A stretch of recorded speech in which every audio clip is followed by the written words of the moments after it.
चलिए साथियों, नमस्कार, जय हिंद। कैसे हैं आप सभी लोग? आशा करता हूँ बहुत अच्छे होंगे और आप सभी का स्वागत है आपके अपने परिवार एफएम गोल में। चलिए साथियों, अपना नेक्स्ट टॉपिक कौन सा रहेगा आज?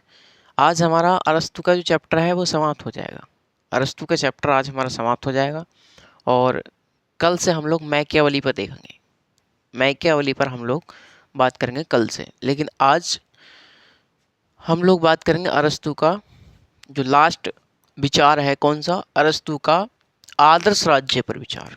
डाल दीजिए टॉपिक साथियों, अरस्तु का आदर्श राज्य पर विचार। अरस्तु का आदर्श राज्य पर विचार। अरस्तु का आदर्श राज्य पर विचार। आदर्श राज्य पर विचार। चलिए साथियों, अरस्तु का आदर्श राज्य क्या होगा? जैसा कि आप जानते हैं कि प्लेटो ने भी अपना आदर्श राज्य पर विचार प्रस्तुत किया था, है ना? और वैसे ही अरस्तु ने अपना आदर्श राज्य पर विचार प्रस्तुत किया है। पहले विचार प्लेटो ने दिया और प्लेटो का जो विचार था, प्लेटो का जो उपादर्श था या जो मिश्रित राज्य था प्लेटो का, उसी के लिए विधिवत रूप में किसने अपना लिया? उसी के लिए विधिवत रूप में अपना लिया हमारे अरस्तु ने। तो जो अरस्तु थे हमारे, अरस्तु ने अपना आदर्श राज्य का जो विचार दिया वो अपनी पुस्तक पॉलिटिक्स में दिया। किस में दिया? पॉलिटिक्स में दिया। अरस्तु ने अपने पुस्तक अरस्तु ने अरस्तु ने अपनी पुस्तक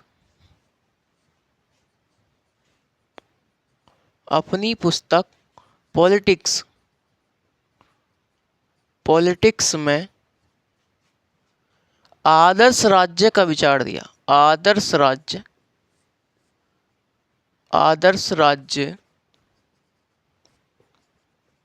का विचार प्रस्तुत किया है।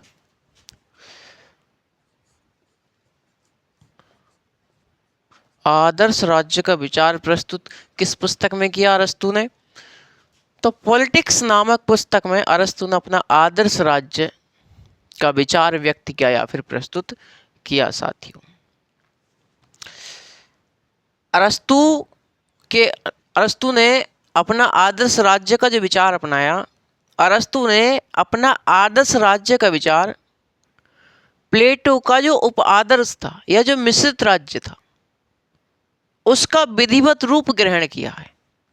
यानी कि अरस्तु ने अपना आदर्श राज्य प्लेटो के उपआदर्श या मिश्रित राज्य का विधिवत रूप ग्रहण किया है। कैसे? अरस्तु ने अपना आदर्श राज्य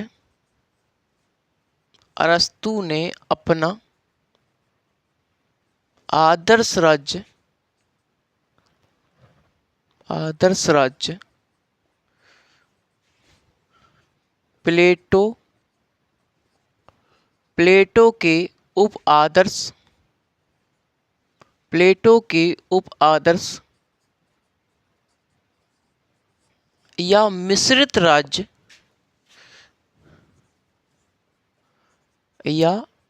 मिश्रित राज्य का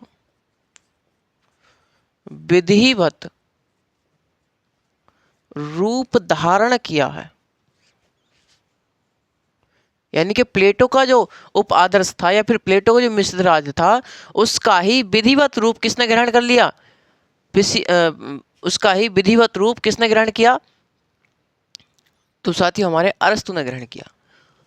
तो अरस्तु ने अपना आदर्श राज्य प्लेटो के उपआदर्श या मिश्रित राज्य का विधिवत रूप ग्रहण किया। क्या किया? ग्रहण किया। समझ पा रहे होंगे साथियों, कैसा ग्रहण किया? प्लेटो का जो उपादर्श था उसी का विधिवत रूप कैसा कर लिया? ग्रहण कर लिया है अरस्तु ने। अरस्तु के अनुसार शासन का उद्देश्य क्या होना चाहिए? तो अरस्तु ने बताया कि अरस्तु के अनुसार शासन का उद्देश्य व्यक्ति को उत्तम जीवन प्रदान करने के लिए साधन प्रदान करना है। तो अरस्तु के अनुसार अरस्तु के अनुसार शासन का जो उद्देश्य होना चाहिए वो क्या उद्देश्य होना चाहिए? अरस्तु ने बताया कि शासन का उद्देश्य व्यक्तियों के उत्तम जीवन के लिए साधन प्रदान करना होता है। तो अरस्तु के अनुसार अरस्तु के अनुसार अरस्तु के अनुसार शासन का उद्देश्य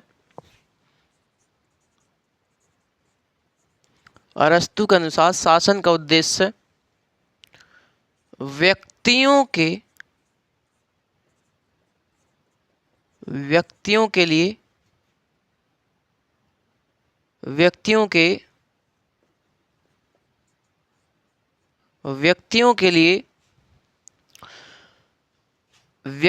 लिए उत्तम जीवन प्रदान करने के लिए साधन प्रदान करना है। क्या है? व्यक्तियों के लिए उत्तम जीवन प्रदान करने के लिए साधन प्रदान करना। व्यक्तियों के लिए उत्तम जीवन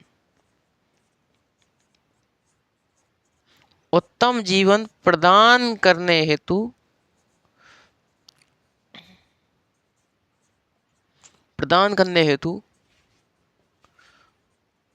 साधन प्रदान करना है।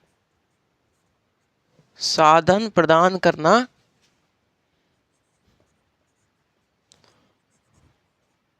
है।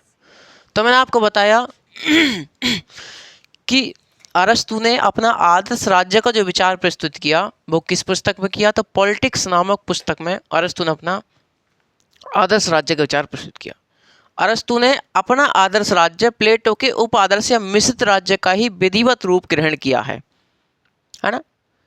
उसके बाद मैंने आपको बताया कि अरस्तु के अनुसार शासन का उद्देश्य व्यक्तियों के उत्तम जीवन के लिए साधन प्रदान करना होता है। उत्तम जीवन के लिए साधन प्रदान करना होता है। किसका उद्देश्य? तो शासन का उद्देश्य होता है। साथियों समझ पा रहे होंगे मेरी बात आप? चलिए, अरस्तु ने अपने आदर्श राज्य की निम्नलिखित विशेषताएं बताई हैं।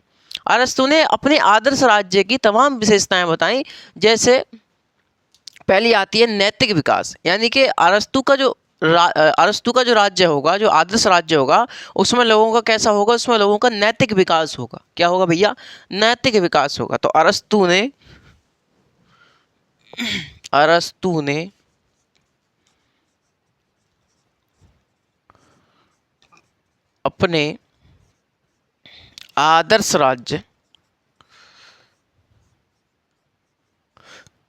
अपने आदर्श राज्य की निम्नलिखित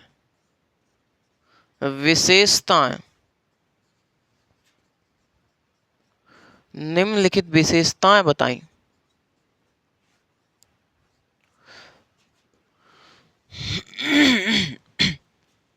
तो अरस्तु ने अपने आदर्श राज्य की क्या बताई? कुछ विशेषताएं बताई। जैसे नैतिक विकास। नंबर 1, नैतिक विकास।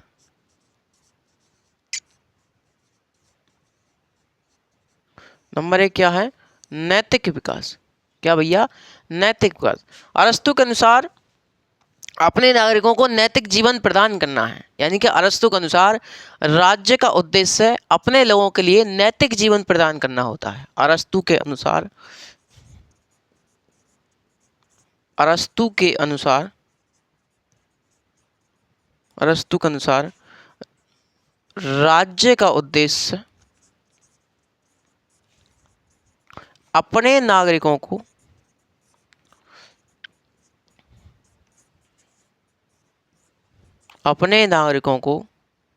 जीवन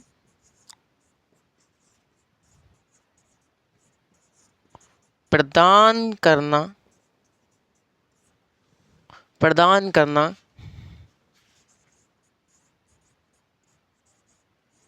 होता है। तो मैंने आपको क्या बताया कि अरस्तु के अनुसार राज्य का क्या उद्देश्य है? अरस्तु के अनुसार राज्य का उद्देश्य व्यक्तियों को नैतिक जीवन प्रदान करना किसका उद्देश्य है? तो राज्य का उद्देश्य। अरस्तु ने राज्यों को समुदायों का समुदाय कहा। अरस्तु ने राज्यों को समुदायों का समुदाय कहा।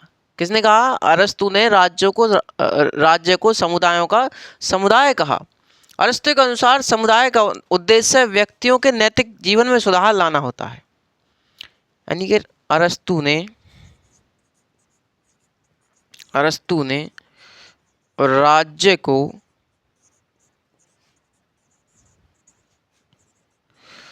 समुदाय बताया। अरस्तु के अनुसार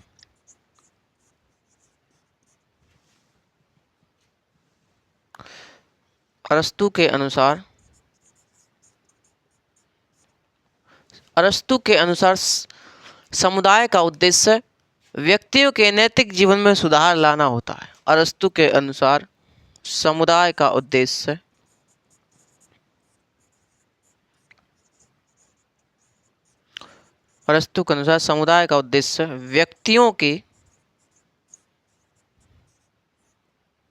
व्यक्तियों के जीवन में नैतिक विकास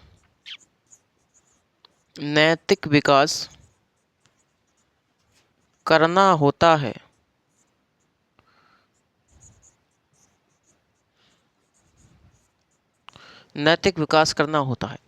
तो मैंने आपको क्या बताया कि अरस्तु के अनुसार राज्य का उद्देश्य व्यक्तियों का नैतिक विकास करना होता है। उसके बाद मैंने आपको बताया कि अरस्तु ने राज्य को समुदायों का समुदाय बताया, और जो कोई भी समुदाय बनता है, समुदाय जो समूह होता है, वो किसी न किसी उद्देश्य के लिए बनता है, वो आप सभी जानते हैं।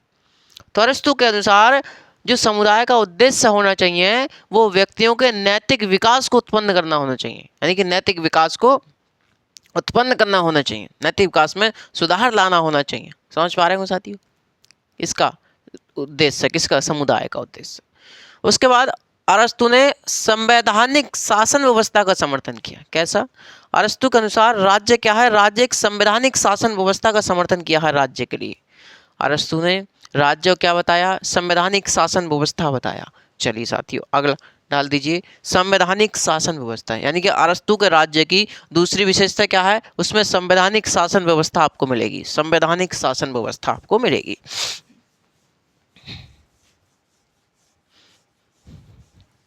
संवैधानिक शासन व्यवस्था आपको इसमें देखने को मिलेगी। संवैधानिक शासन व्यवस्था डाल दीजिए साथियों, संवैधानिक शासन व्यवस्था। संवैधानिक शासन व्यवस्था,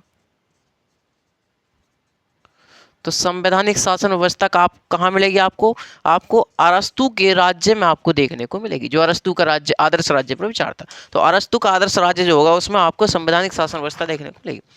आप सभी जानते हैं साथियों, ना तो अरस्तु ने अमीरों के हाथ में सत्ता सौंपने का वादा किया और ना ही अरस्तु ने गरीब लोगों के हाथ में सत्ता सौंपने का वादा किया, बल्कि अरस्तु ने हमेशा मध्यम वर्ग तंत्र के हाथों में सत्ता सौंपने का वादा किया। यानी कि अरस्तु चाहते थे कि यदि हम अमीरों को सत्ता दे देंगे, अमीरों के हाथ में सत्ता चली जाएगी, तो वो क्या हो जाएगी? वो एक प्रकार से भ्रष्ट हो जाएगी।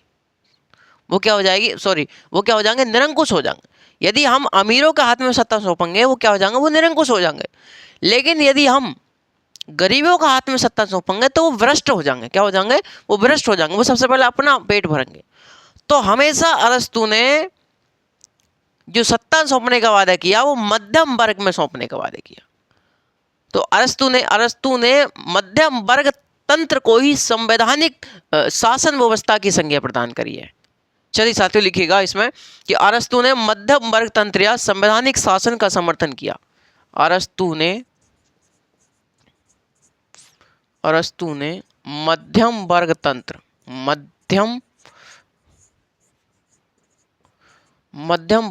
या संवैधानिक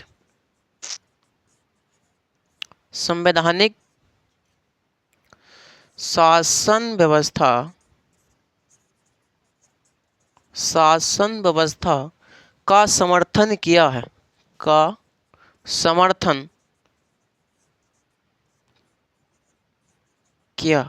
तो मैंने आपको बताया कि अरस्तु ने मध्यम वर्ग तंत्र या मध्यम वर्ग तंत्र के लिए ही उन्होंने संवैधानिक तंत्र या संवैधानिक शासन तंत्र बताया।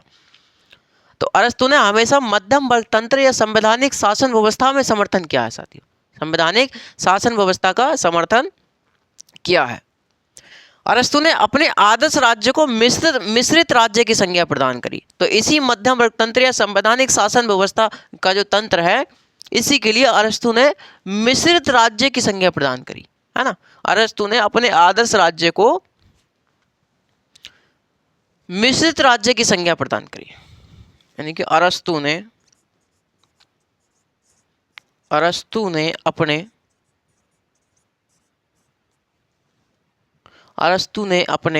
आदर्श राज्य को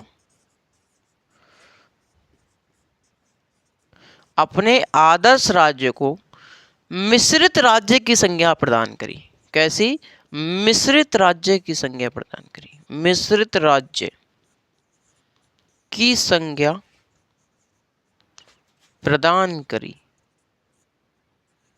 तो अरस्तु ने अपने राज्यों कैसी संज्ञा प्रदान करी? तो मिश्रित राज्य। और मिश्रित राज्य मतलब ना तो हम अमीरों के हाथ में सत्ता देंगे, ना ही गरीबों के हाथ में सत्ता देंगे। सत्ता कैसे देंगे? मध्यम वर्ग तंत्र या संवैधानिक शासन व्यवस्था के हाथों में हम क्या देंगे? सत्ता सौंपेंगे। तो उसी के लिए अरस्तु ने क्या बताया? मिश्रित राज्य की संज्ञा प्रदान करी। अरस्तु ने विधि के शासन का समर्थन किया है, विधि के शासन की सर्वोच्चता का समर्थन किया है। अरस्तु ने विधि के शासन की सर्वोच्चता का क्या किया है? समर्थन किया है। अरस्तु ने विधि के शासन की सर्वोच्चता का क्या किया है? समर्थन किया है साथियों। डाल दीजिए, विधि के शासन की सर्वोच्चता, विधि के शासन की सर्वोच्चता।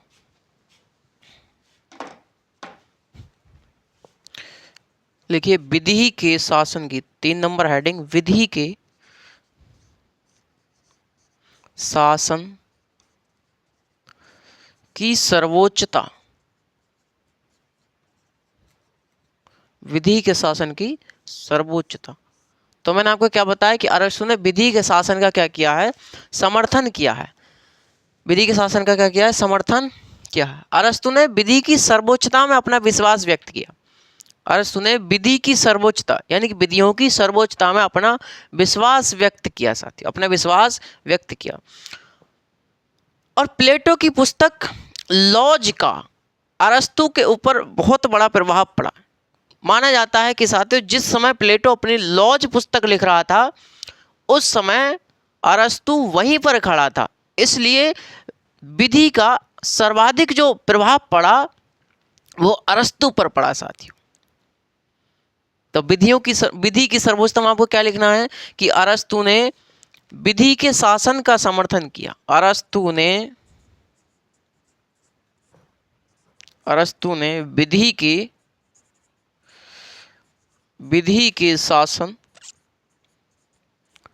का समर्थन किया, विधि के शासन का समर्थन किया है। अरस्तु ने विधि की सर्वोच्चता में अरस्तु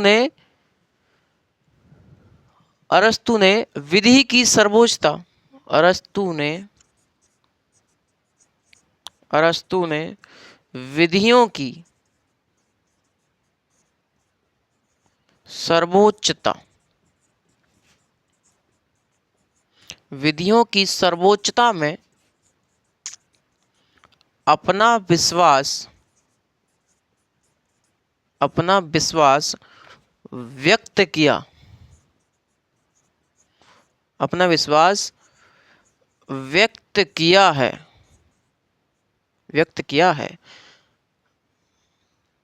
प्लेटो की पुस्तक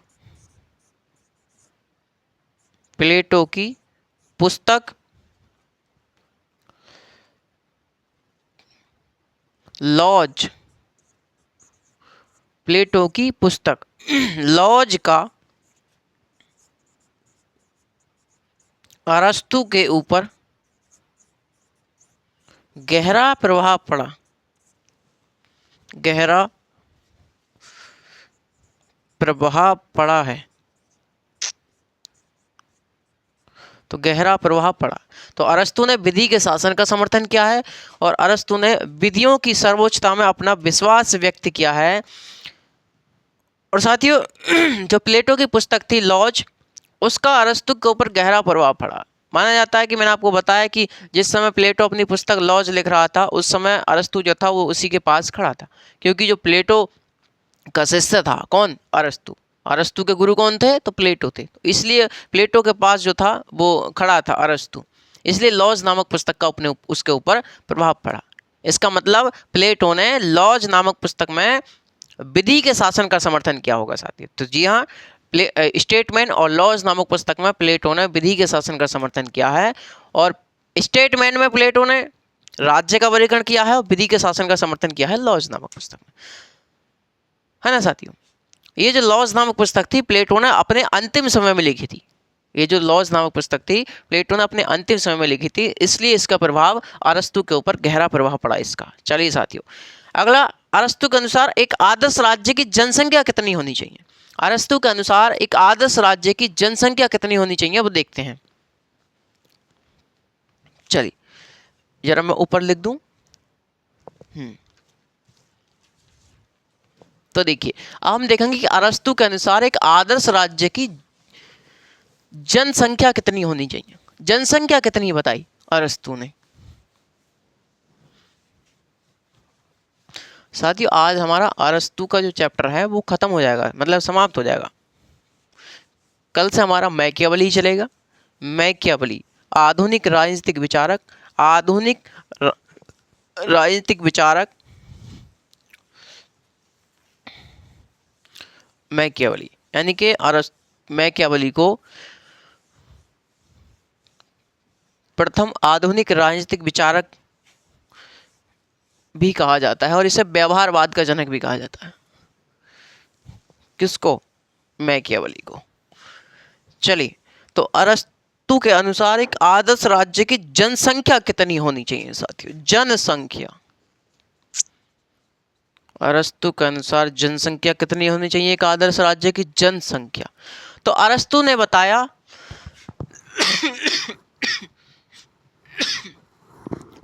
अरस्तु के अनुसार एक आदर्श राज्य वह होता है जिसमें ना तो जनसंख्या ज्यादा हो, जिसमें ना तो जनसंख्या बहुत ज्यादा हो और ना ही बहुत कम हो, अर्थात पर्याप्त जनसंख्या होनी चाहिए। कैसी होनी चाहिए, अर्थात पर्याप्त जनसंख्या होनी चाहिए। पर्याप्त जनसंख्या वाला क्या होगा, एक आदर्श राज्य कहलाएगा। तो अरस्तु के अनुसार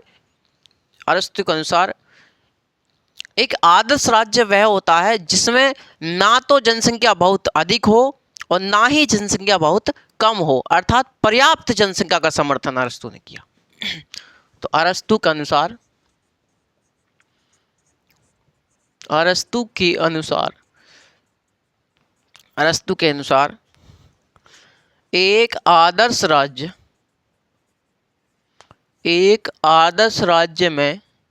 एक आदर्श राज्य वह होता है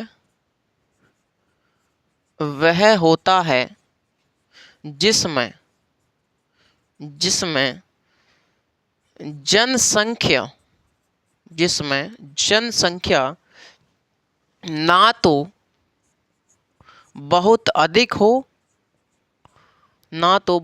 अधिक हो और ना ही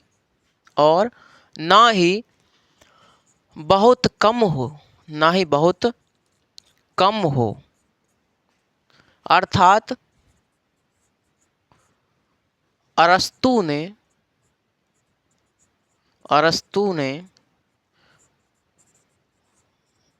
पर्याप्त जनसंख्या का समर्थन किया। अर्थात अरस्तु ने पर्याप्त जनसंख्या का समर्थन किया है। कैसी जनसंख्या, कितनी जनसंख्या होनी चाहिए, तो ना तो जनसंख्या बहुत अधिक होनी चाहिए काय में, राज्य में, और ना ही बहुत कम होनी चाहिए। जनसंख्या कितनी होनी चाहिए, पर्याप्त होनी चाहिए, यानी कि सीमित जनसंख्या होनी चाहिए। अरस्तु का कथन है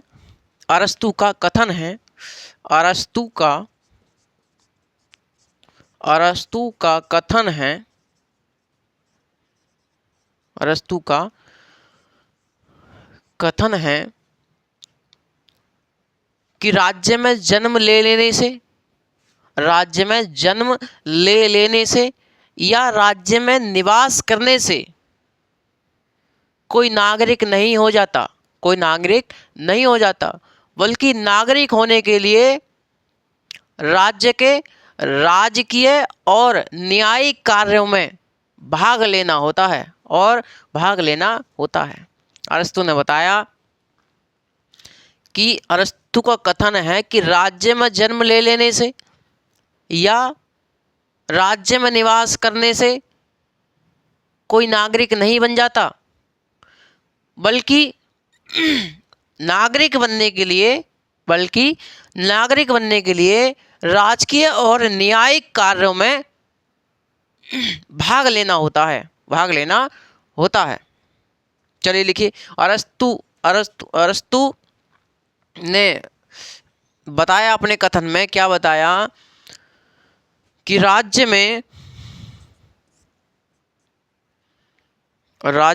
जन्म ले लेने से, जन्म ले लेने से, जन्म ले लेने से, राज्य में जन्म ले लेने से या निवास करने से, या निवास करने से, या निवास करने से या निवास करने से कोई व्यक्ति नागरिक नहीं हो जाता, निवास करने से कोई व्यक्ति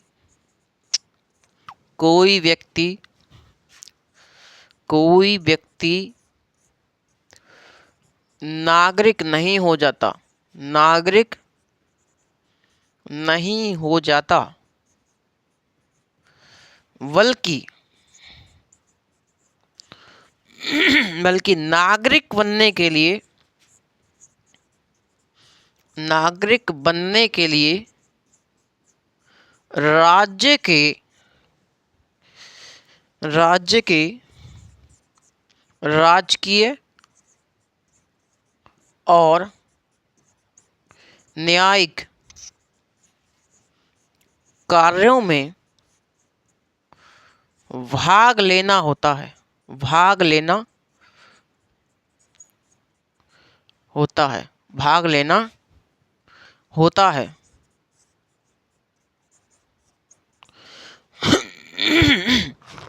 तो साथियों, मैंने आपको बताया कि राज्य, यानी कि अरस्तु का कथन है कि राज्य में जन्म ले लेने से या राज्य में निवास करने से कोई राज्य का नागरिक नहीं हो जाता, बल्कि नागरिक बनने के लिए राजकीय और न्यायिक कार्यों में भाग लेना होता है। अरस्तु कहते हैं कि किसी राज्य की जनसंख्या इतनी अधिक नहीं होनी चाहिए। कहते हैं अरस्तु कहते हैं कि किसी राज्य की जनसंख्या इतनी अधिक नहीं होनी चाहिए कि वह आत्मनिर्भर ना बन सके, कि वह आत्मनिर्भर ना बन सके, और इतनी कम भी नहीं होनी चाहिए कि वह आत्म सुरक्षा ना करे, कि वह आत्म सुरक्षा ना कर सके। अर्थात अरस्तु ने पर्याप्त जनसंख्या या सीमित जनसंख्या का समर्थन किया है ना। लिखिए कि अरस्तु कहते हैं साथियों,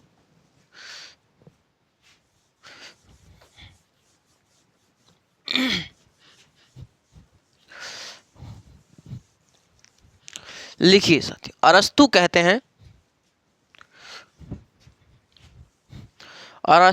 कहते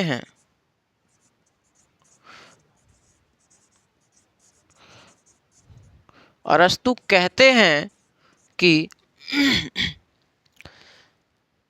राज्य की जनसंख्या इतनी अधिक नहीं होनी चाहिए, इतनी अधिक नहीं होनी चाहिए कि वह आत्मनिर्भर ना बन सके, कि वह आत्मनिर्भर आत्मनिर्भर ना बन सके, आत्मनिर्भर ना बन सके, और इतनी कम भी नहीं होनी चाहिए, और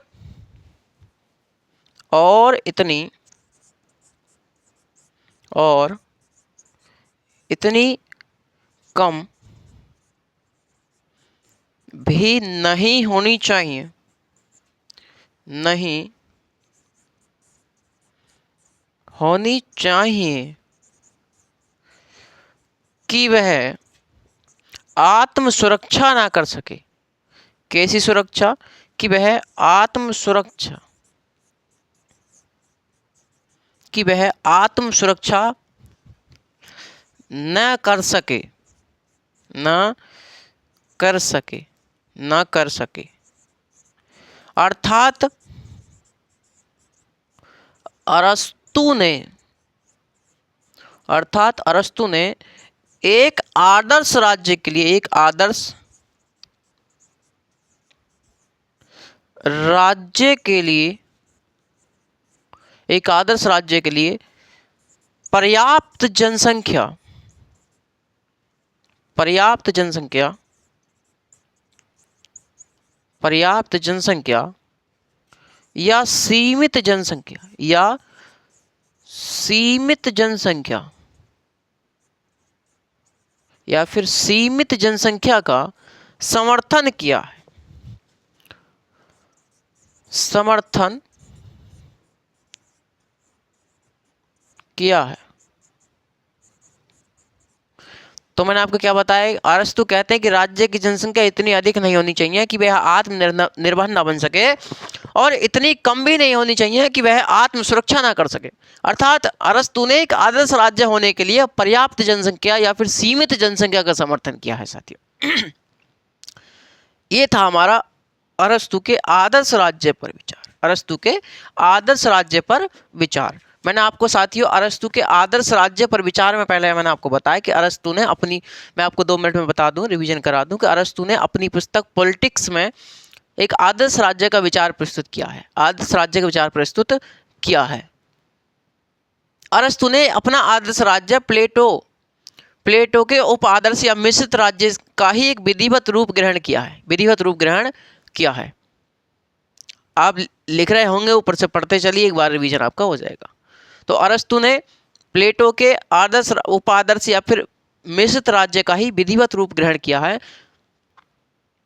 अरस्तु ने शासन का उद्देश्य व्यक्तियों के उत्तम जीवन के लिए साधन प्रदान करना बताया। तो अरस्तु ने कैसे कैसे बताया भैया? अरस्तु ने शासन का उद्देश्य व्यक्तियों के उत्तम जीवन के लिए साधन प्रदान करना बताया, और अरस्तु ने अपने आदर्श राज्य की निम्नलिखित विशेषताएं बताई। अपने आदर्श राज्य क्या बताई? निम्नलिखित विशेषताएं बताई। किसने? अरस्तु ने। जिसमें मैंने आपको बताया, पहला बताया नैतिकता। अरस्तु के अनुसार राज्य को अपने नागरिकों के नैतिक विकास, नैतिक जीवन प्रदान करना होता है। यानी कि अरस्तु के अनुसार राज्य जो होता है वो अपने नागरिकों के लिए नैतिक जीवन प्रदान करना चाहिए, उसके लिए ये बताया अरस्तु ने, है ना। अरस्तु ने राज्यों को समुदायों का समुदाय कहा, और समुदाय का उद्देश्य व्यक्तियों के नैतिक जीवन में सुधार लाना होता है, व्यक्तियों के जीवन में नैतिक सुधार लाना होता है। उसके बाद संवैधानिक शासन व्यवस्था का समर्थन किया है। किसने? अरस्तु ने। दूसरी विशेषता, अरस्तु ने मध्यम वर्गतंत्र या संवैधानिक शासन व्यवस्था का समर्थन किया है। अरस्तु ने विधियों की सर्वोच्चता में भी विश्वास व्यक्त किया है, विधियों की सर्वोच्चता में विश्वास व्यक्त किया है ना। अरस्तु ने अपने आदर्श राज्य को मिश्रित राज्य की भी संज्ञा प्रदान करी है। अरस्तु ने अपने आदर्श राज्य को मिश्रित राज्य की संज्ञा प्रदान करी है। अगला था विधि के शासन की सर्वोच्चता का समर्थन।